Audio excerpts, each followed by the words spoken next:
Live from KSAT 12, Good Morning San Antonio starts right now. Shocking details in a local child abuse case. A 10-year-old was found dead, and his adoptive parents are now facing capital murder charges. What a police affidavit is now revealing about that alleged abuse. Plus, we got a lawsuit filed by the family of a local man killed in a pit bull attack, but it's been thrown out. Why a federal judge made that decision. Plus, a highly anticipated traffic project is ready to open. Why there's good news and bad news for drivers hoping to use Loop 1604 this weekend. All right, so RJ, of course, we'll have much more on that coming up in just a little bit, but we have made it to Friday. We did. It's going to be a great day. Let's get over to meteorologist Justin Horn. Okay, so what are some of the specific things that are different from today in comparison to yesterday and in comparison to the day before? I'm speechless. No, there's not much difference other than we're a little warmer this morning than we have been past mornings. We're sitting at 71 right now here in San Antonio, but we are still steady as she goes. 64 degrees right now in Bernie, 71 Canyon Lake, 69 Gonzales, 68 in Poteet. You get the idea. We got clear skies this morning. We may fall a few more degrees, so I think we could eventually get into the upper 60s. So it's not a bad start. For your bus stop forecast, if you're heading out the door really early this morning, if you're catching a bus at 5 a.m., God bless you. But 69 at 7 a.m., 91 at 3 p.m. There is a very, very small chance of a shower today. Wouldn't bank on it. Most of us are not going to see anything at all. And the other thing I do need to mention is we expected air quality to get a little better today, but they have issued another ozone action day. So like yesterday, we could see some elevated ozone during the afternoon. Those with respiratory illnesses, look out. We did see that air quality drop for a few hours yesterday during the afternoon. Coming up, we'll take a look at some of the football games, forecast for that, the weekend, of course, and we'll dig into next week's forecast to see if we can find some rain. That's all coming up here in just a few minutes. Okay, first up this morning, a fire at an abandoned home turned deadly late last night just west of downtown. Firefighters told us when they responded to the home on North Colorado Street, heavy flames were already consuming most of that structure. During a search, firefighters found the body of an adult male.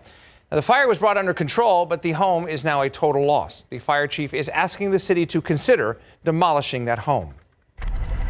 This morning, there are some more details in a child abuse case that we continue to follow. The victim, 10-year-old Michael Miranda, his adoptive parents, Jonathan and Christina Miranda, facing capital murder charges. Investigators think that Michael physically abused on a daily basis. Now, according to an affidavit, he was kept in a laundry room. The document says that little boy showed signs of starvation and had multiple injuries on his neck and body. When police found Michael inside the home last week, he was already dead. They arrested his parents this week, and their attorney sent us a statement refuting the claims by San Antonio police, and it read in part, quote, San Antonio Police Department concluded their investigation without considering the child's medical history or statements from witnesses. He went on to say, quote, everyone who knows the Miranda family is shocked by the arrest of Jonathan and Christina, end quote. Now to a man sentenced to prison for possessing a lot of child pornography. A state task force found that Lynn Wayne Morin had more than 1,200 illegal images of children on his devices. Many of those kids were under the age of 10. He had also worked as a speech therapist for adults and children. A civil lawsuit filed by the family of a local man killed in a pit bull attack has been thrown out. Patty Santos joins us here this morning to tell us why. Patty. Hey there, good morning. Well, in 2023, Ramon Nahara was killed in a dog attack. That incident displayed the dangerous dog crisis the city was facing. Yesterday, a federal judge dismissed the civil suit filed against the city of San Antonio and the city attorney. Now, I was there to cover this breaking news scene when the then 81-year-old and his wife were attacked by pit bulls on the west side. Ramon Nahara was killed, his wife and 2 others were injured. Then his family filed this suit. They blamed Animal Care Services for returning those same dogs to their owners, even though the animals had attacked in the past. The judge said the claim against the city attorney, Andy Segovia, is redundant because of he works for the city. The lawsuit did not show the couple's rights were violated. Simply put, the lawsuit didn't prove constitutional or discrimination claims that it made. Now, the pit bulls belong to Christian Moreno and Abilene Schneider. A year ago, they were both sentenced to 15 years in prison for failing to restrain the dangerous dogs that attacked the couple. That attack launched a series of changes right here in the city. Okay. All right, Patty, thank you very much for that.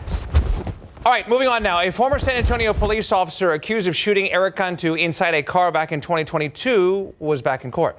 Attorneys for James Brennan say they plan to bring up the criminal record of Eric Cantu, who was a teenager at the time Brennan shot and injured him.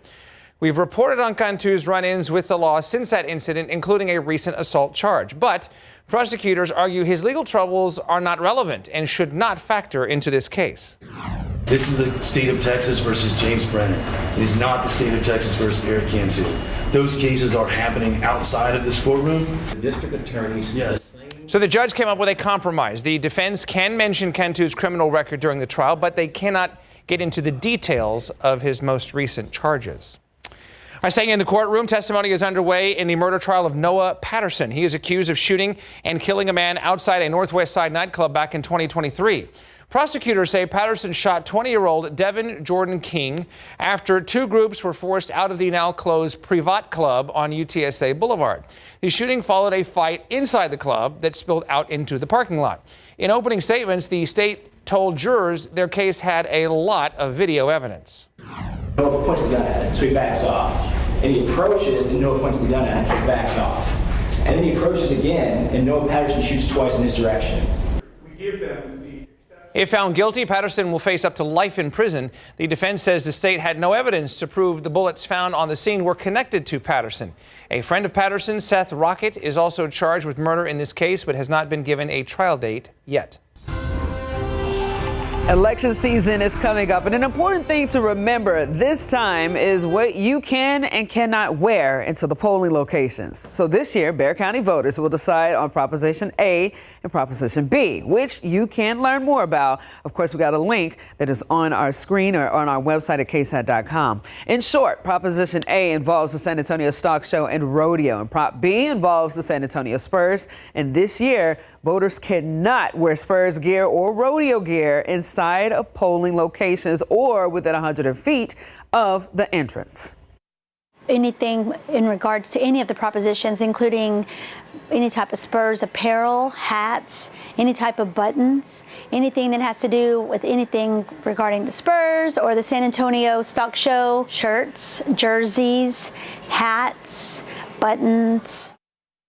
So Bexar County Elections Administrator Michelle Carew tells us that if someone does enter a voting location with banned clothing or other gear, they'll be asked to change or turn their shirt inside out. So the last day to register to vote and get your address changed is the coming Monday, October the 6th. And then early voting goes from October the 20th to October 31st before Election Day on November the 4th. All right, more morning headlines for you. Sean Diddy Combs is facing sentencing today in a criminal case that could potentially keep him in prison for years. The famed hip-hop mogul was convicted in July of flying people around the country, including his girlfriends and male sex workers, to engage in sexual encounters. A jury acquitted Combs of more serious racketeering conspiracy and sex trafficking charges. Those could have led to a life prison sentence. Prosecutors say that he should still spend over 11 years behind bars. Combs' lawyers want him freed right now. That sentencing hearing is set for 8 o'clock this morning, our time. And we are expecting a special report from ABC News later this morning. Whenever that happens, we're going to bring it to you right here live on KSAT 12. The Senate is holding a fourth vote today on the same spending bill, which has already failed 3 times. Democrats and Republicans remain divided over how to fund the federal government, with Democrats pushing for changes and protections for health care costs. Senate leaders say more votes could come next week if no agreement is reached. Meanwhile, the president says he is considering cutting federal funding to certain states and cities during the government shutdown.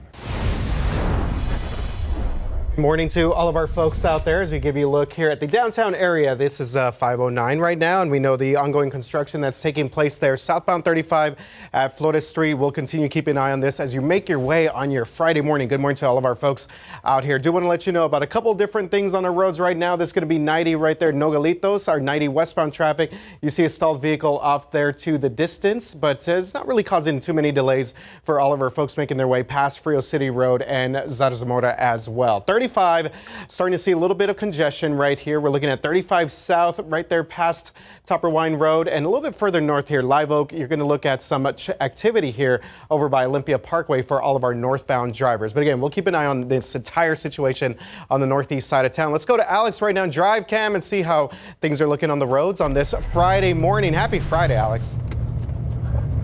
Yeah, good morning, RJ. And I first swung by the airport and just know that there's no construction happening this morning, 410 eastbound all the way to Harry Wurzbach. All lanes are open right now, RJ.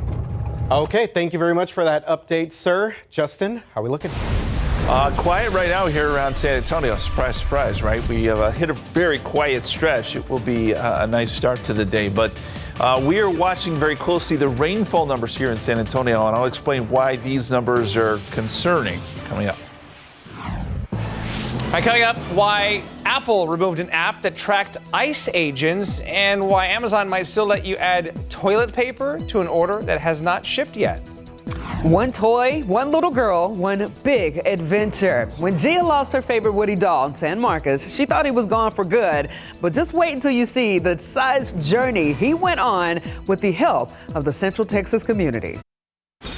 All right, welcome back, 514. Okay, we got a sweet story to tell you. One toy connecting strangers across the country. And that is exactly what happened in this situation with this Woody doll and this little girl right here whose name is Gia. She's 1 year old, and she was on a road trip with her family when she lost her best friend in San Marcos. Couldn't find him before returning home. But get this, after Visit San Marcos saw this viral post right here, they found Woody and they told me before sending him back, they had to give him more of a Toy Story adventure, Texas style though. And that included enjoying all the attractions San Marcos had to offer and apparently a ton of chips and salsa. How does it feel being a part of that little girl's imagination to where she can have a brighter day tomorrow? It's a lot of fun for us. Of course, we also get to use our creativity with it, and it has a feel-good ending, you know, and I love that this whole family now has a connection to San Marcos. Now, get this. You know I had to track down the mom. I got little Gia's mom, Mrs. Shauna, coming up at 6. I'll show you just how this played out from the family's perspective, and trust me, I'm telling you, you're going to be smiling on this Friday after meeting little Gia and Woody. I love it. Okay, if you ask around, there are 3 issues people have with the Riverwalk: parking, prices, and construction.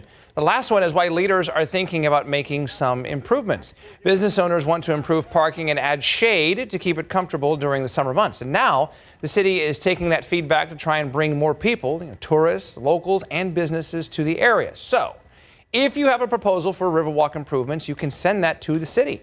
The deadline to do that is 1 week from today.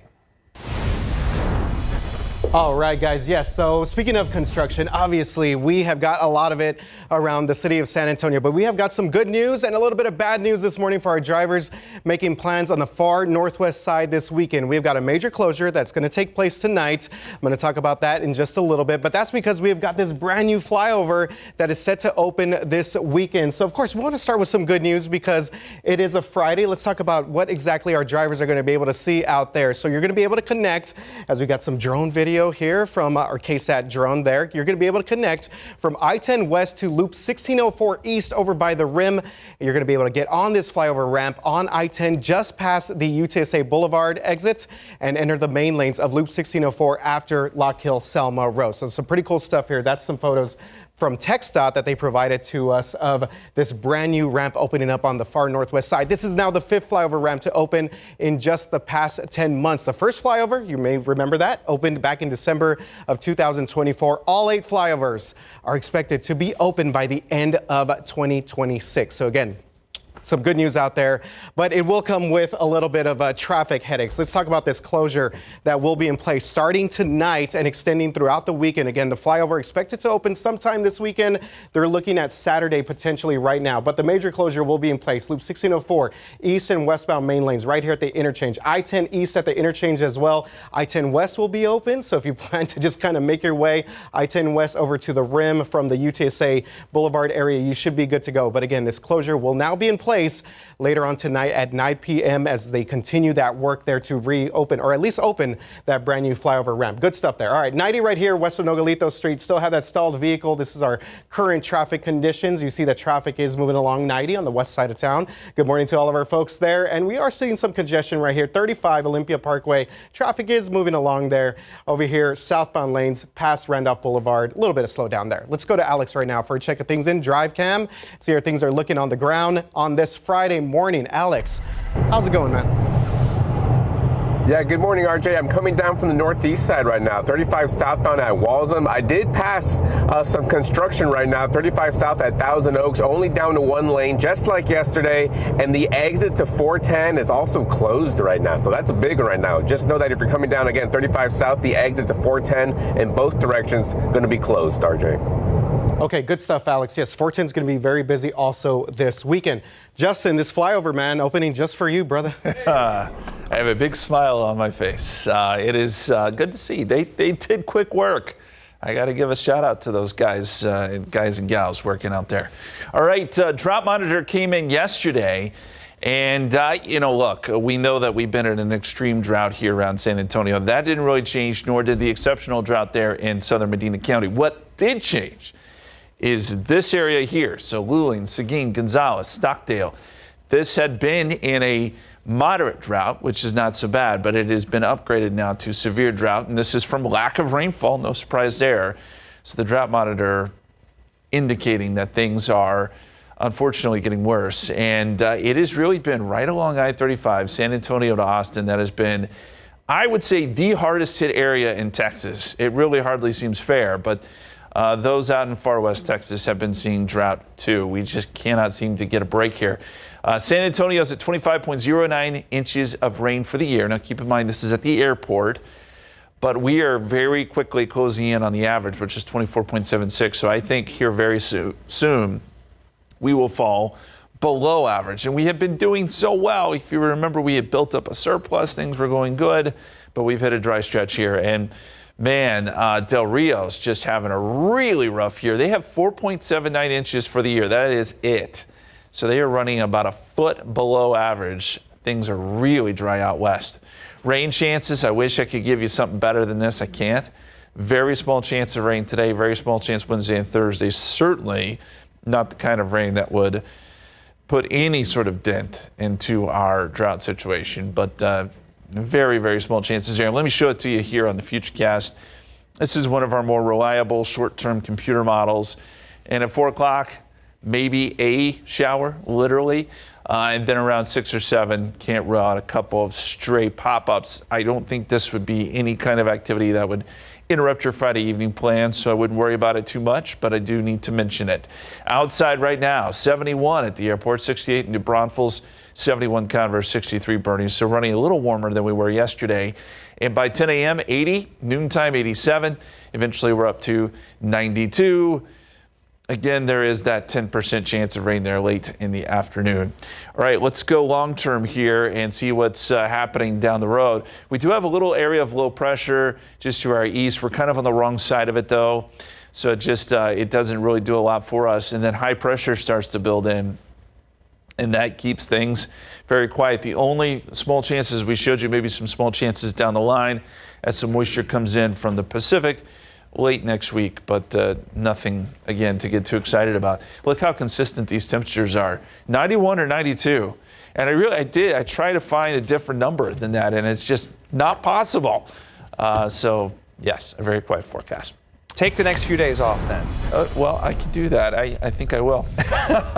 All right. Oh, my. The Taylor Swift Just Ask Justin question today. Not that I know a lot about this, but I did do some research. So which Taylor Swift album had the most songs reach #1 on the Billboard Hot 100? Was it Midnight's Tortured Poets Society, 1989, or Lover.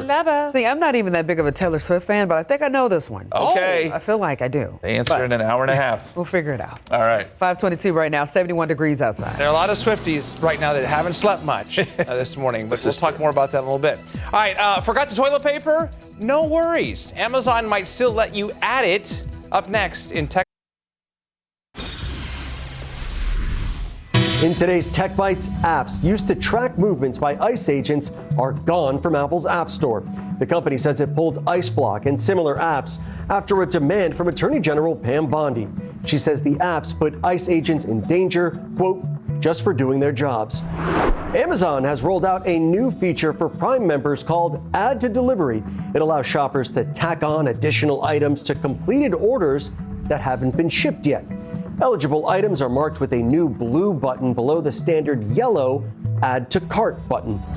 Finally, Sesame Street and Google are teaming up to teach children how to build healthy relationships with technology.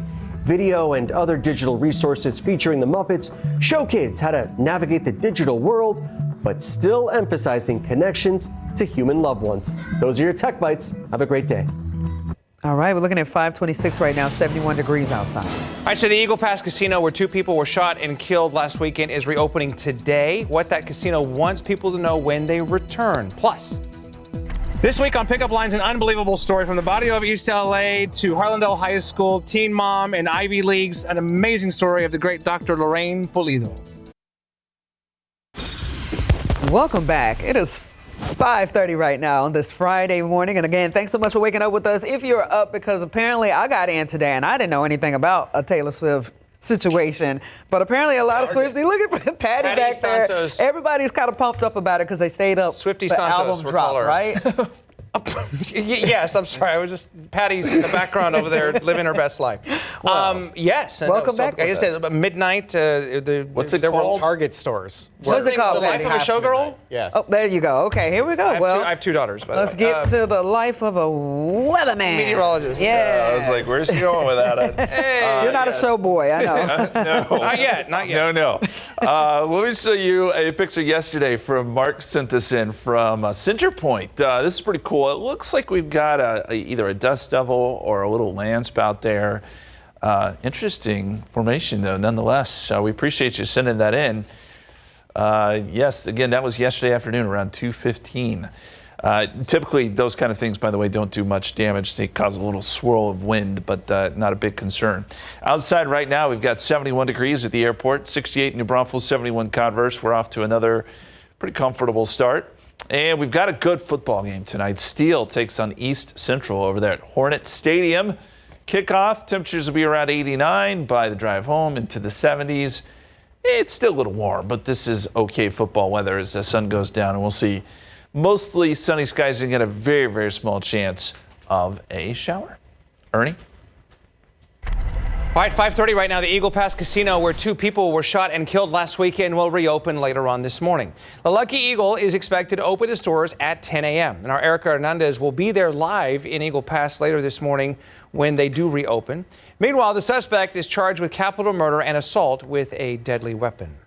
So the Kickapoo Lucky Eagle Casino announced this on Facebook, writing in part, quote, "As we reopen, we are committed to supporting our team, our guests, and are grateful for the strength of our community. We look forward to seeing everyone," end quote. This morning, cars damaged and neighbors frustrated. One neighborhood in southwest Bexar County having infrastructure issues, and people living there say that it's costing them thousands of dollars. This is happening in the Canyon Crossing area. That development sits outside of Loop 1604, south of Highway 90. A neighbor said that the road here is sinking, and that's what's causing manholes to stick out. One woman we spoke to had to pay more than $2,500 to get her car fixed. Immediately, as soon as he hit it, when we got to the stop sign, I told him, wait, stop, I hear a noise. The transmission broke, there was a hole in the bottom, all the fluid leaked out. So the question is, who's responsible? We reached out to the San Antonio Water System, which is the spokesperson, saying that an inspector investigated this issue first in 2023. They said that their manhole installs infrastructure is level and called this a street failure. All right, so we reached out to the Bexar County Public Works, and by the way, a spokesperson for their team says they've made small repairs so far. but they have more planned for the next fiscal year. Neighbors say they're not sure how much longer they can wait, but of course we will stay on top of that for you. Okay, meanwhile, San Antonio police officers ordered to guard Mayor Gina Ortiz Jones while she's at home. It's an unprecedented level of protection for a San Antonio mayor that we first reported on yesterday on the news at 6. Records obtained by KSAT Investigate show this summer, SAPD began having an officer outside the mayor's door after hours, while a second officer was assigned to patrol around her property. The protection plan was put in place after the August arrest of Marcos Olvera. The 24-year-old was charged with felony retaliation after investigators said that he wrote, quote, "We need to kill the mayor" on X under a post about Project Marvel. It's a shame that sports, which is supposed to be this unifying factor, even if people disagree, brings that out of people. Now, multiple SAPD sources tell KSAT that shortly after the mayor was elected to office, she requested and received a bulletproof vest. Nearly a month ago, KSAT Investigates asked the city how much the overnight security costs and where the officers would otherwise be posted. And city leaders have delayed the release of records 2 times. All right, this morning, Hunt ISD in the Texas Hill Country is receiving some special recognition. Patty Santos joins us right now with why the governor is praising the school district. Good morning, Patty. Hey there, good morning, guys. Well, Governor Greg Abbott is shining a spotlight on 28 campuses across Texas, naming them the very first Lone Star Ribbon schools. Among the campuses honored this year are Hunt ISD, Hunt School. Now, it is a big win for the small Hill Country district, now recognized on a statewide stage for the dedication of its teachers, staff, and students, especially after all the school district went through during the flood this past summer. But to be clear, the school had been working on obtaining this high recognition way before the flood. This is all part of a new state-led version of the long-running National Blue Ribbon program. It's designed to highlight schools with outstanding academic performance and success in closing achievement gaps. District leadership tells me they were on the verge of obtaining national recognition, but the National Blue Ribbon program was axed by President Trump back in September. Now, in the statement, Governor Abbott said in part, "Today we recognize the Texas schools whose hard work from teachers, staff, and parents are helping our students achieve academic excellence. Texas will continue to invest in our schools to improve performance and better prepare Texans for the workforce," end quote. Hunt ISD joins districts from across the state, including Houston, Dallas, and Laredo, in this inaugural class of Lone Star Ribbon schools. Ernie? Hi, Patty. Very good. And congratulations to everybody there in Hunt this morning. Some important reminders about the election, which of course is a month away just about. Bexar County voters will decide on Proposition A and Proposition B, and we have those explained for you in detail right now on KSAT.com. So the last day to register to vote and get your address change is this coming Monday the 6th. Then early voting goes from October 20th through Halloween the 31st before Election Day on November 4th. 5:35 now. Let's look at some of your morning headlines. Check out these massive flames right now out of Metro Los Angeles. A fire actually broke out at Chevron refinery last night in El Segundo near Manhattan Beach. Local fire departments responded to reports of an explosion. Now, crews contained that fire to one area of the facility, and no evacuations have been ordered, but nearby residents have asked to stay indoors. Chevron's website says that it's the largest oil-producing facility on the West Coast. Federal grant money to help states prepare for emergencies has been put on hold. The Federal Emergency Management Agency now ordering states to prove their population counts before they can get the money. States must also confirm the deported migrants are not included in that total. FEMA says that some states may be getting inflated payments because most of the grant money is distributed based on population. And overnight, Target was among many retailers who released Taylor Swift's new album, Life of a Showgirl. And of course, we all know RJ, Ernie, and Justice stayed up late to get their copies. Hardy is our producer, man. Okay, Target offering 2 versions of the album, an exclusive summertime Spritz Pink Shimmer vinyl of their physical compact discs. The singer-songwriter's new album also available on all major streaming platforms. And just for fun, it's also being sold on vinyl, CD, and cassette. RJ, you gonna be blasting it? Oh yeah, bunch of great ones there. I mean, I'm going on no sleep right now because I was there at the Target. Just playing. All right, 35 South right here at Alamo. Traffic, of course, dealing with some construction right there for all of our drivers going into downtown from 10 and 35. Still have that one reports of a stalled vehicle right here. This is going to be 90 going westbound over by Nogalito Street, but they kind of adjusted the angle there of the TransGuide traffic camera. So it looks like we are, for the most part, good to go. Let's give you a look here at 35, where northbound traffic's looking pretty good. Our southbound traffic right here at O'Connor-Weidner Road, seeing some backups. We're looking at about 10 miles per hour getting through this area. Give yourself about 15 or 20 extra minutes to get through southbound O'Connor and Weidner Roads. Justin, how we looking out there? Pretty quiet, RJ. Yes, a good night, I guess, or morning to go by. Taylor Swift album, I guess. Outside right now, we've got clear skies and quiet conditions. We are watching the traffic, so an increasing chance that we may see a tropical wave turn into something. We'll show you where it's moving coming up.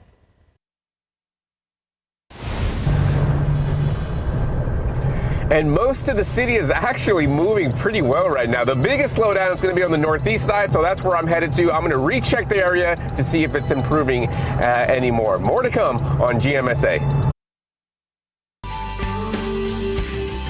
5:44 now. KSAT community here. And as we get ready for Light the Night coming up here in just a few days, it is one of the scariest things any parent can hear. Your child has cancer. But as Daniela Ibarra tells us, doctors say that it's not necessarily a death sentence.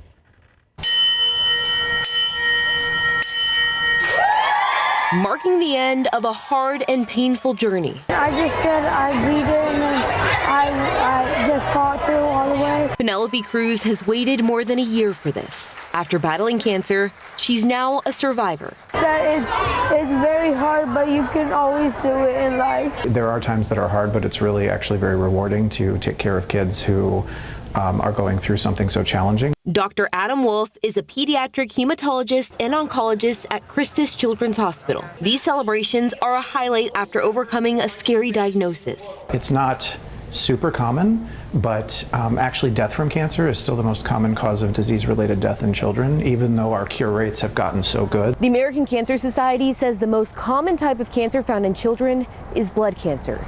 Here in the San Antonio area, Dr. Wolf says about 20 kids are diagnosed with leukemia each year. Leukemia in particular is particularly difficult because the treatment course is very long. Although Penny had a different cancer, her family knows the toll this diagnosis can have. We sacrificed and missed a lot. Financial, like I had a lot of people here in San Antonio helping me, taking care of my bills, because of course I still had rent every month. I still had light, water, kids that I had to support at home without physically being there. And that support from her family and the community is what gave Penny hope. It's very hard, but you can always do it in life. In San Antonio, Daniela Ibarra, KSAT 12 News. All right, and with that in mind, we hope that you can join us on Saturday, October 11th, so a week from tomorrow at the Rock at La Cantera for Light the Night. Hundreds of lanterns will illuminate the sky to celebrate and honor, remember people impacted by blood cancer. And again, our Daniela Ibarra emceeing that event. We got all the information that you need to know at ksatcommunity.com. That little girl right there, that's the reason why we do this. Pretty powerful. Like, a beautiful story, inspiring story. And such strength. Yeah, it gets everybody motivated. Mm-hmm. And they used to have that at UIW. Right? It's been at different places. Okay. It's been in Hemisphere. Okay. Yeah, it's kind of bounced around. This will be the first time at the Rock. There we go. Yes. And I'm looking forward to seeing that. I mean, and I've been up with the lanterns and everything. It's pretty nice to see. So. So how are we looking on the roadways? Yeah, guys. So things are looking pretty good out there. So let's take you outside right now, give you a look at your traffic authority, and we're going to start with a quick rotating shot there. 37 at the Alamo Dome. Look there at the beautiful Tower of the Americas, part of our San Antonio skyline. UTSA not at home this week. Taking on Temple, but I think they're going to take care of business. 37 at Houston. Traffic is looking pretty good out there on the east side of town. 281 Hildebrand. Good morning. Speaking of UIW, good morning to all of our folks making their way along 281. Okay, so our biggest delay is going to be right here, 35, and this is going to be our camera further up the road, Olympia Parkway. So this is going to be our congestion taking place. We're looking at about 10 miles per hour for our traffic going through O'Connor-Weidner roads, and I was trying to figure out exactly why we're seeing some of this backup this early in the morning, and I just checked in with Alex, and he pointed out that 35 35 southbound right here at 410. That exit is closed. So that's likely why we're seeing some of this backup over by Weidner Roads, Thousand Oaks, and stretching all the way to parts of O'Connor as well. But that's going to be the biggest delay that we're seeing at the moment. We did clear out that incident on the west side of town over by 90 at Frio City Road. So good to go across the rest of the city. Let's check in with Alex right now, who's making his way along, I believe, the west to northwest side, and see how things are looking this morning in Drive Cam. Alex, what can you tell us? Yeah, good morning, RJ. Well, the west side's still looking pretty sharp right now. I was on Highway 90, 151. All lanes are still open, and there's no crashes to report. So the west side's still looking pretty good, RJ. Thank you very much, sir. And I would be remiss if I did not say that Texas State is taking on Jaff's alma mater, Arky State. Uh-oh. And the Bobcats are going to take care Is there of a bet? On the road. I smell a bet. It should be. Eat them up. A wager. Who's favored? I'm assuming Texas State. Texas State by 14. Come on. Now, don't. Hey, that's enough. It's in Jonesboro. You never know. All right.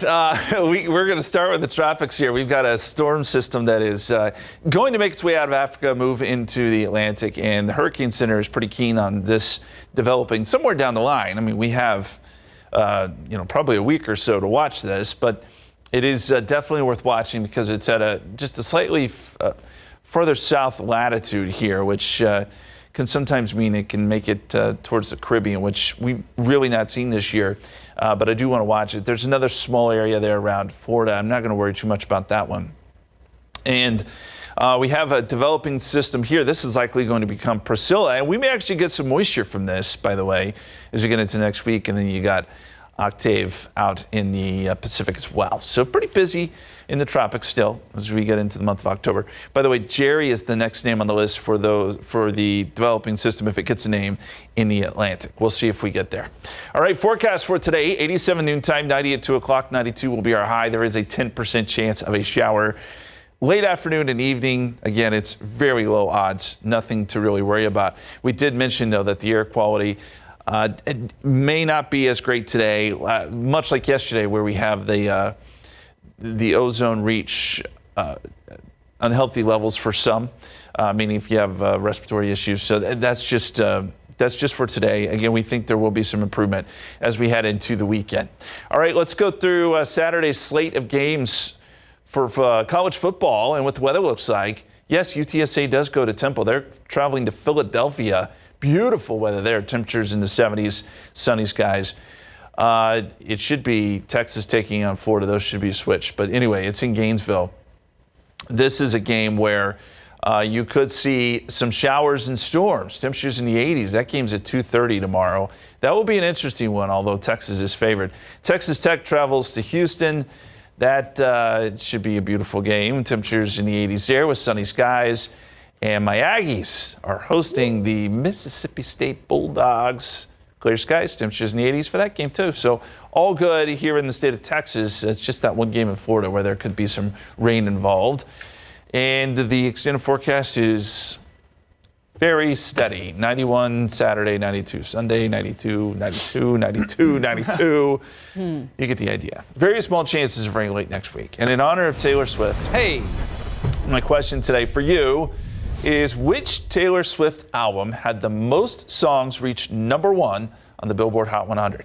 Was it Midnight's, Tortured Poets Society, 1989, or Lover? Right now, Tortured Poets Society is leading the way. You can go to KSAT.com/poll, scan the QR code, and vote. We'll find out the answer. Anticlimactic. No, that's okay. I'm going to learn something new today. Yes. 5:51, 71 degrees outside. Up next, what it's going to cost Snapchat users a little more to keep some of the favorite memories. All right, we're back 5:54 now. Consumer headlines for you. It's going to start costing you to keep some of your favorite Snapchat memories. Snapchat is asking its biggest users to pay a monthly fee to keep their memories. It's a feature the social media platform started in 2016, which allows people to save videos and photos. The company says users who have more than 5 gigabytes worth of memories will get charged. Analysts say Snapchat has about 460 million users per day. All right, this one is for all of our parents out there. The children's toy Evermore surprise eggs being recalled due to the risk of lead contamination. The Consumer Product Safety Commission says that the toy airplane inside the egg contains levels of lead that exceed federal standards. The recall is for about 98,000 surprise eggs in yellow, pink, or green wrappers. They were sold at 7-Eleven, Speedway, and Murphy stores nationwide in March and April of this year. Fortunately, though, no injuries have been reported. I want to take a moment to thank so many of you for helping us to raise more than $60,000 for brain cancer research with this year's Head for the Cure 5K. Nearly 1,000 runners and walkers came together last weekend. And since 2014, Head for the Cure has crossed just over $1 million in San Antonio. 5K started again in San Antonio as a way to bring together a community of people who have either battled brain cancer or supported a loved one through their journey with the disease. And the event also honors KSAT's late news director, Jim Boyle. Look at Stephanie Cerna, barely breaking a sweat. And Katrina. Love it. Justin Horn representing as well. And many others from the KSAT family. So there's Alyssa right there, our producers. 5:56 right now, 71 degrees outside. You got a friend in me. Or there's a snake in my boot. You've heard the phrases. Woody found some new ones in San Marcos. And after getting lost on a family road trip, this cowboy went on an unexpected roundup of Texas adventures. Up next, why he's on his way back to his favorite deputy. And also up next, what may have happened inside this home on North Colorado Street overnight.